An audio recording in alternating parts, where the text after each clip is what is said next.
Bonjour à tous, bienvenue sur la chaîne du collège Jean-Raymond. Regarde, tu ferais bien partir en vacances ici?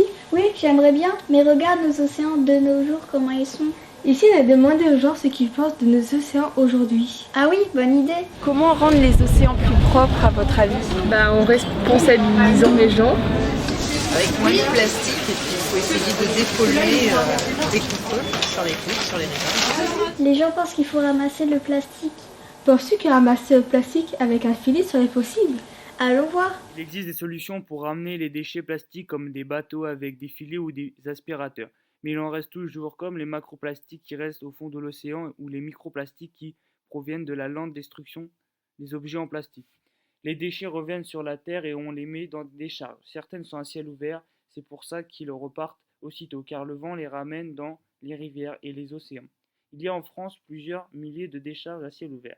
Officiellement, la plupart de ces décharges se situent dans les pays pauvres. La plus grande se trouve en Chine, à Guyi. Mais attends, c'est quoi ces microplastiques et macroplastiques? Très bonne question. J'ai aussi entendu dire qu'il y a des microbilles de plastique qui arrivent sur nos plages. J'en ai aussi entendu parler, et si on allait voir ce que c'est? La production de plastique dans le monde ne cesse d'augmenter et elle représente aujourd'hui 85% des déchets marins. Dans les océans, ces déchets plastiques s'accumulent dans les 5 gyres. Le plus grand est celui du Pacifique Nord qui représente à lui seul 3 fois la surface de la France, soit 1,6 million de kilomètres carrés sur les 3,2 millions de ces vortex. Les outils existants pour nettoyer sont insuffisants. Les déchets en plastique comme les bouteilles se dégradent en microplastiques qui sont ensuite ingérés par les animaux marins que nous mangerons.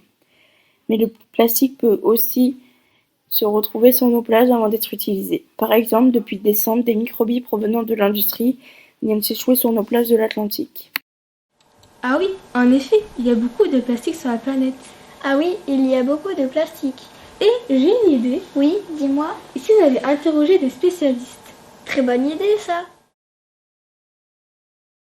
Les animaux vont être amenés à manger ces débris de plastique, notamment les animaux marins qui vont manger les déchets flottants, les oiseaux qui vont picorer ces déchets plastiques, qui vont se retrouver dans leur système digestif et qui vont prendre une grande place dans leur estomac. Et puis tous ces animaux qui vont se retrouver en mer à filtrer ce plastique, c'est la base de la chaîne alimentaire.